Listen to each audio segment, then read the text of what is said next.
My rich grandpa learned I'd been sleeping in my car while working 2 jobs for college.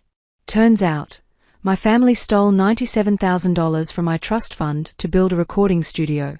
When my lawyer stepped in with 2 options, their music stopped for good. My name is Jasmine, and I'm 28 now, but this whole mess started when I was just a kid. Back then, life was pretty amazing. We lived in this comfortable house in the suburbs of Seattle. Nothing extravagant, but it was home. My dad, Thomas, ran a freight forwarding company that did well enough. And my mom, Catherine, was basically my entire world. Mom had this uncle, William, who was loaded. Like seriously loaded. He was some big-shot real estate developer with this massive estate outside Bellevue. Since I was his only grandniece, he'd spoil me absolutely rotten. Every birthday, he'd show up with these ridiculously expensive gifts. Dad would shake his head and say William was going to turn me into a brat, but he'd say it with a smile. Those were the good days. Then everything went to hell when I was 12. Mom started getting these migraines. At first, she'd just take some ibuprofen and push through, but they got worse. Way worse. One morning, she collapsed in the kitchen while making pancakes. The ambulance came, and that's when we found out. Brain tumor. Inoperable. How long? Dad asked the doctor. I was sitting right there in that cold hospital room, but everyone acted like I wasn't. 6 months, maybe 10 if we are lucky, the doctor said. Dad went crazy trying to save her. He threw money at every specialist, every treatment, every clinical trial. We flew to Boston, to Chicago, even to some facility in Germany. Uncle William helped with the bills, writing check after check. Nothing worked. Mom got thinner, weaker. Her beautiful auburn hair fell out from the chemo that didn't even help. Near the end, she couldn't even remember my name half the time. The last thing she said to me was, "Take care of your father, sweetheart." Then she was gone. The funeral was a blur. Uncle William was a wreck, crying harder than I'd ever seen a grown man cry. They just stood there like a statue, holding my hand so tight it hurt. After everyone left, Uncle William and Dad got into this massive fight in our living room. "You didn't do enough," William shouted, his face all red and splotchy. "You should have taken her to that specialist in Switzerland I told you about." "I did everything I could," Dad yelled back. "I spent everything we had. You think I didn't want to save her? My niece is dead because you were too proud to ask for more help. Get out of my house." That was the last time I saw Uncle William for years. Dad forbade me from calling him, visiting him, anything. "That man is toxic," he'd say whenever I brought it up. "We don't need him." For 4 years, it was just Dad and me. He really tried, you know. He learned to braid my hair from YouTube videos. He showed up to every school play, every parent-teacher conference. We'd have tacos every Friday and watch classic westerns. It wasn't the same without Mom, but we were doing okay. Then Dad met Ashley. She was working at this diner downtown where Dad would grab lunch sometimes. Pretty redhead with this big smile that seemed friendly at first. She had 2 kids from her previous marriage, Caleb, who was 18, and Sophia, who was 16. Dad started coming home later, always with this dopey grin on his face. 8 months later, they got married. Small ceremony at City Hall with me holding the rings and trying to smile. Ashley wore this white dress that was way too revealing, and her kids looked as thrilled as I felt, which is to say not at all. They moved in right after the honeymoon. Our quiet house was suddenly full of chaos. Caleb took over the den with his gaming setup. Sophia spread her makeup and clothes everywhere, and Ashley redecorated the living room without asking Dad. At first, Ashley kept up the nice act when Dad was around. She'd call me honey and my daughter, and make a big show of including me in things. But Dad was working more hours because Ashley said they needed to save for our children's futures, meaning her kids. When Dad wasn't home, things were different. Real different. "Jasmine, why can't you be more helpful like Sophia?" she'd say when I was literally doing the dishes. "Sophia got straight A's this semester. What about you?" "I got 4 A's and 1 B, I'd tell her. AB?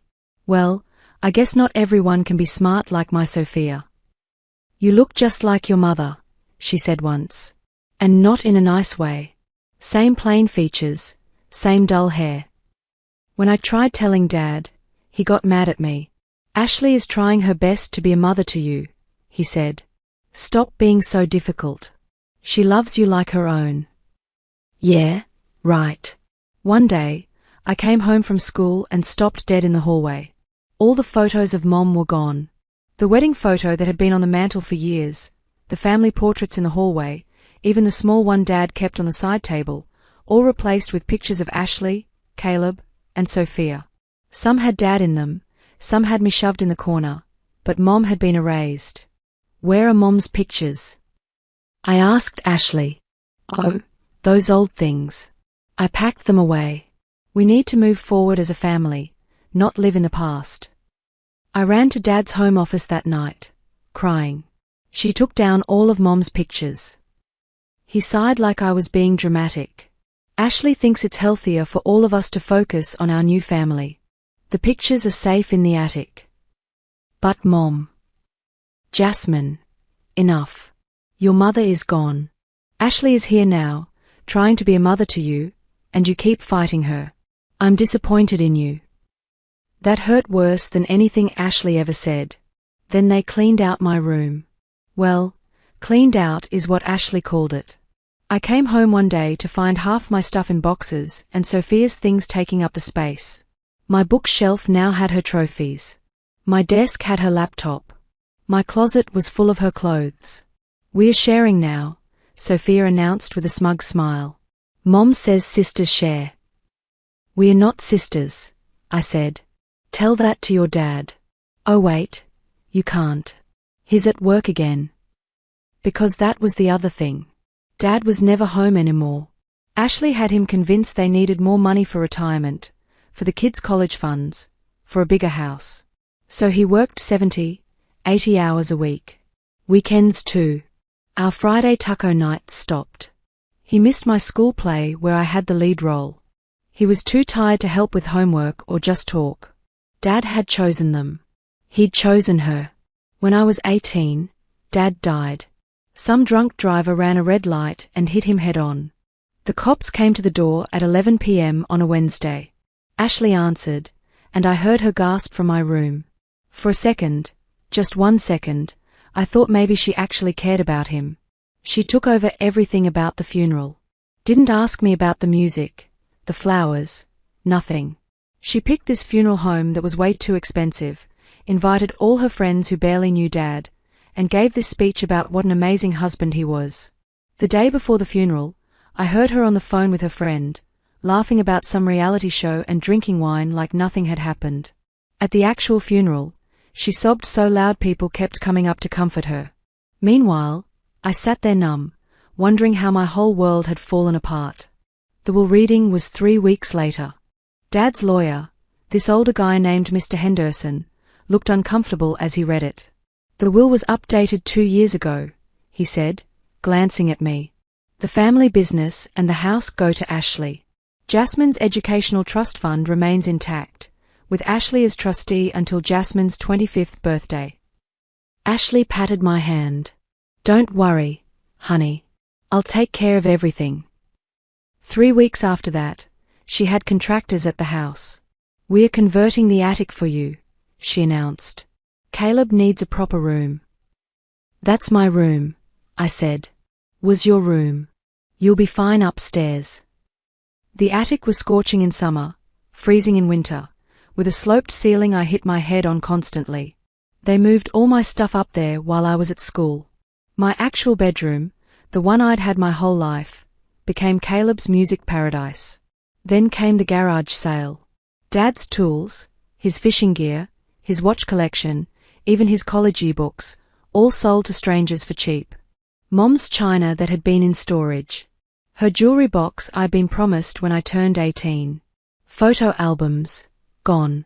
I got into University of Washington for environmental design. Finally, something good. But when I needed money for the dorm deposit, Ashley made it a whole thing. $900 for a deposit? That seems excessive. It's student housing. That's what it costs. Well, I need to see documentation and receipts for everything. The trust is for education, not for you to waste money. Every single expense became a battle. Books? Why are they so expensive? Meal plan? Can't you just cook? A required laptop for my design classes. Do you really need a new one? I moved into the dorms and barely went back. Christmas, maybe a day at Thanksgiving. That was it. The less I saw them, the better. Junior year, middle of spring semester, Ashley called. You need to come home. We need to talk. I found her in Dad's old office with a bunch of papers. The business is struggling, she said, and the trust investments haven't been performing well. What does that mean? It means you need to start paying for your own housing, books, and living expenses. The trust can only cover tuition now. But Mr. Henderson said there was enough. Mr. Henderson didn't know about the market downturn. These investments your father chose were too risky. I tried to fix it, but, she shrugged. You'll have to get a job. I didn't know anything about investing or finances. Dad had always handled that stuff, and I trusted that the money he left for my education would be there. So I got 2 jobs. Campus library in the mornings, barista at a coffee shop evenings and weekends. 40 hours a week on top of full-time classes. Summer came, and I went back to Ashley's house because I couldn't afford summer housing. My room in the attic had been turned into storage. When I walked into what used to be my real bedroom, I found a full recording studio. Caleb's starting a music career, Ashley said when she saw me standing there. Your things are in the garage. Where am I supposed to sleep? The couch pulls out. That night, I couldn't sleep. The living room was right next to the kitchen, and around midnight, Ashley and Caleb came in for beers. They didn't know I was awake. How much did you transfer this month? Caleb asked. 3,000. Same as always. Small enough that she won't notice on the statements, and it looks like bad investments. The paperwork does. Been doing it for 4 years now. Almost 100 grand total. Saved the business, didn't it? What about her last year of school? Ashley laughed. She can figure it out herself. We need that money for your studio equipment. I lay there frozen, finally understanding. They'd been stealing from my trust fund. The money Dad left for me, they'd taken it. And there was nothing I could do. Lawyers cost money I didn't have. Who'd believe me anyway? The next morning, Ashley was making coffee when I came out of the bathroom. You need to leave, she said. This isn't your home anymore. Pack your things and go. This was my parents' house. She actually laughed. Was. Now it's mine. Your daddy made sure of that. She walked to the front door and opened it. Get out. My stuff. She grabbed the boxes with my things and threw them on the front lawn. There. Now leave, or I'll call the cops and report you for trespassing. I ran outside to grab my stuff before it got ruined. The door slammed behind me. I stood there on the lawn of the house I grew up in, with everything I owned in 4 cardboard boxes, officially homeless. My Honda Civic became my home that summer. The first night was the worst. I parked in a Target lot thinking it would be safe. Security knocked on my window at 2 a.m. and told me to move.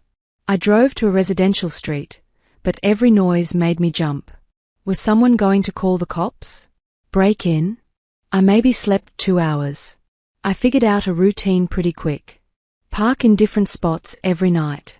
Grocery store lots, quiet streets, sometimes near the lake. Never the same place twice in a row. Cops don't like that. I learned to crack the windows just enough for air, but not enough for someone to reach in. Kept a tire iron next to me. Not that I knew how to use it. $50 a month for a 24-hour gym membership. Best money I ever spent. Showers, bathroom, a place to fill my water bottles. I'd go at 5 a.m. before my shift at the coffee shop, trying to look normal while other people were there to actually work out. The coffee shop job was 6 to noon. Then I'd drive to the mall for my bookstore shift, 2 to 10 p.m. 75 hours a week between both jobs. My back was killing me from sleeping curled up in the driver's seat.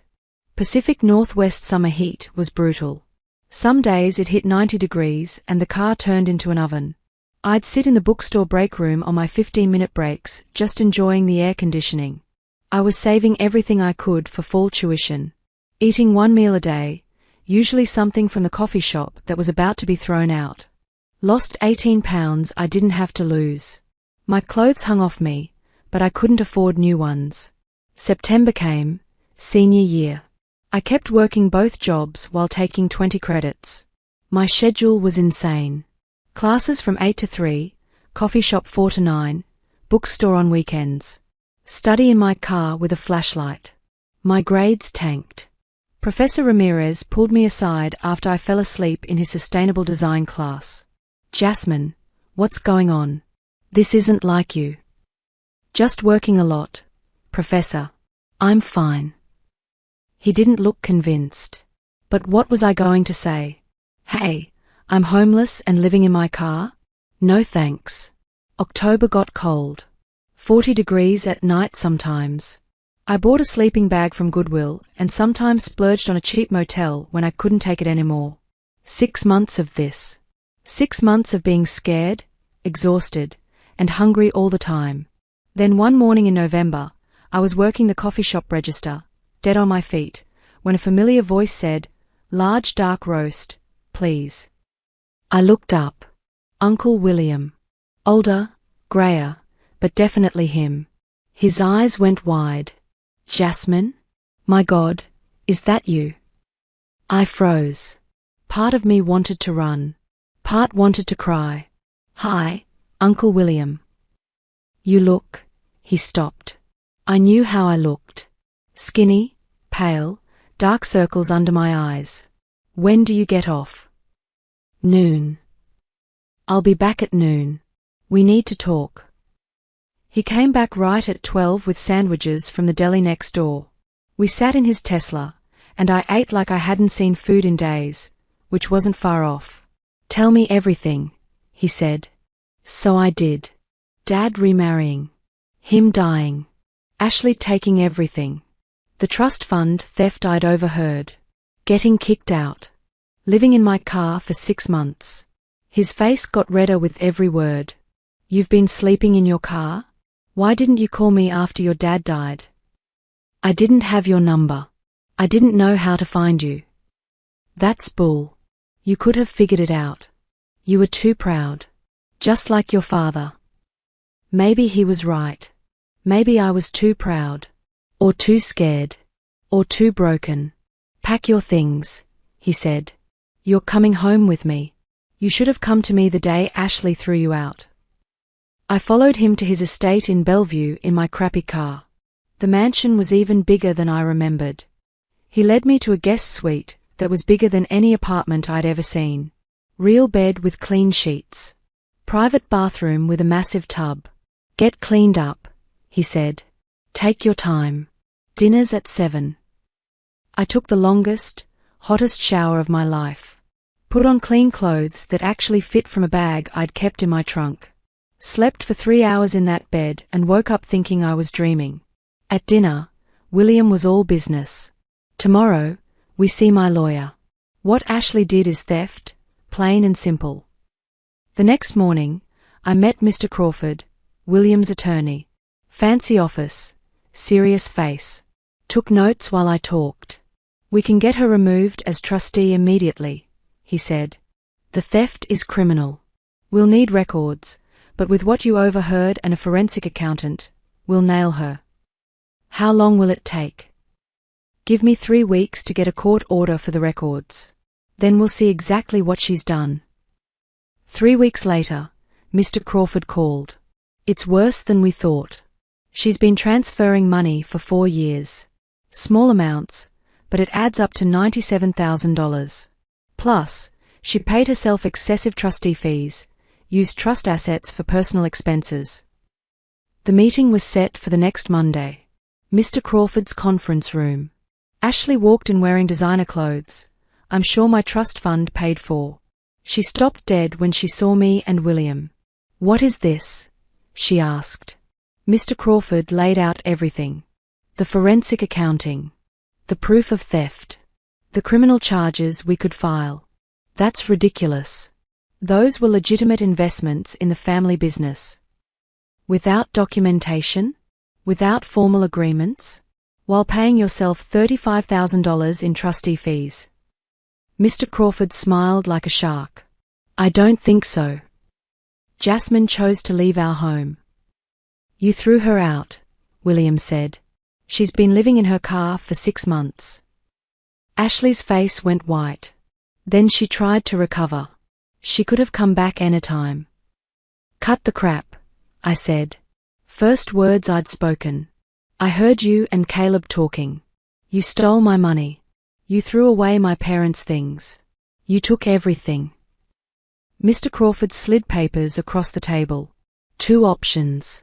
Sign this settlement. You're removed as trustee. William takes over. You repay everything plus interest. Or we press criminal charges. She signed. The evidence was too solid. The settlement was better than I'd hoped. Ashley had to sell her share of Dad's company to William to pay back what she stole. He signed it straight over to me. Suddenly, I owned the business Dad built, plus all the stolen money returned with interest. About $125,000 total. William became my trustee, and the first thing he did was write a check for my tuition. You quit those jobs tomorrow, he said. Focus on school, graduate. That's your only job now.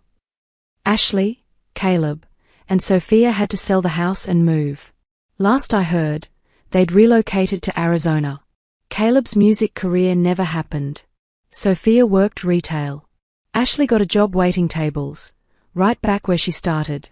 I found a small studio apartment near campus. After 6 months in a car, it felt like a palace. William wanted me to stay at his estate, but I needed my own space to figure out who I was without all the crisis. You need help processing this, William said one evening at dinner. I'm setting you up with Dr. Morrison. She specializes in trauma. Therapy was hard. Talking about Mom dying, Dad choosing Ashley over me, living in my car, it all came pouring out. Dr. Morrison helped me understand it wasn't my fault, that surviving didn't make me weak, that asking for help wasn't failing. My grades recovered fast once I could actually sleep and eat. Professor Ramirez noticed the change immediately. You look better, Jasmine. Whatever was going on, I'm glad you worked it out. If only he knew. I started volunteering at a youth shelter on weekends. Bunch of kids 18 to 22 who'd aged out of foster care or got kicked out by their families. I knew what it was like to sleep scared, to be hungry, to feel like nobody gave a damn. I helped them fill out job applications, find resources, or sometimes just listened.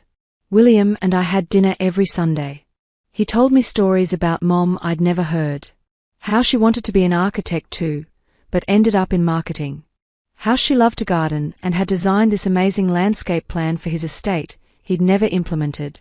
I'm sorry I wasn't there, he said one night. After your mom died, I should have fought harder to stay in your life. Dad wouldn't let you. I should have fought harder anyway. The business was doing better under professional management. William had hired this woman, Patricia, who actually knew what she was doing. We had monthly meetings where she'd walk me through the numbers, teaching me about profit margins and logistics chains. The company Dad built was growing again. Graduation day, May of my senior year. William sat in the front row taking pictures with his phone like a proud parent. When they called my name, Jasmine Carter, Bachelor of Science in Environmental Design, summa cum laude, he stood up and cheered so loud people turned to stare. After graduation, I had options. Big firms wanted to hire me, but I started my own landscape design company instead. Small at first, just me and one assistant. But I knew what I wanted to build. Sustainable designs, native plants, spaces that helped people feel peaceful. Some of my first clients were shelters and low-income housing developments. Discounted rates, but worth it. The family business kept growing too. Patricia suggested I could sell it for good money, but I kept it. Dad built that company. It was part of my heritage, even if the end got messy. 6 years have passed since William found me in that coffee shop. I'm 28 now, and life looks nothing like it did then. My landscape firm has 15 employees and more work than we can handle. The family business is thriving. I bought a condo with a view of Puget Sound, decorated with some of Mom's photos William had saved. I'm on the board of a non-profit for homeless youth. We provide emergency housing, job training, and counseling. Last month, we helped 50 kids get off the streets. I speak at their fundraisers sometimes, telling my story. People get uncomfortable when I talk about sleeping in my car, but they need to hear it. William and I have Sunday dinner every week still. He's teaching me about investing, making sure I'll never be vulnerable like that again. We planted Mom's garden design at his estate last spring. It's beautiful. Everything she imagined. Sometimes I think about Ashley. Not with anger anymore, just pity. She had everything, my dad's love, his business, our house, and threw it away for greed. Meanwhile, I lost everything and got it back, plus more. At my office, there's a photo on my desk from graduation day. William and me, both crying and laughing. Next to it is an old photo William gave me. Mom at my age, standing in front of her first apartment, looking proud and determined. You're just like her, William says. Tough as nails when you need to be. Last week, a girl showed up at the shelter where I volunteer. 20 years old, kicked out by her stepmom, sleeping in her car. I sat with her while she cried, remembering exactly how that felt. It gets better, I told her. I know it doesn't feel like it, but it does. How do you know? Because I've been exactly where you are. And now I run 2 companies and own my home. You're going to make it through this. She's starting community college next month. The non-profit is helping with housing. She's going to be okay. That's what I do now. Run my businesses. Help kids who remind me of myself. Have dinner with the grandfather I almost lost. It's a good life. Hard-earned, but good. Mom would be proud.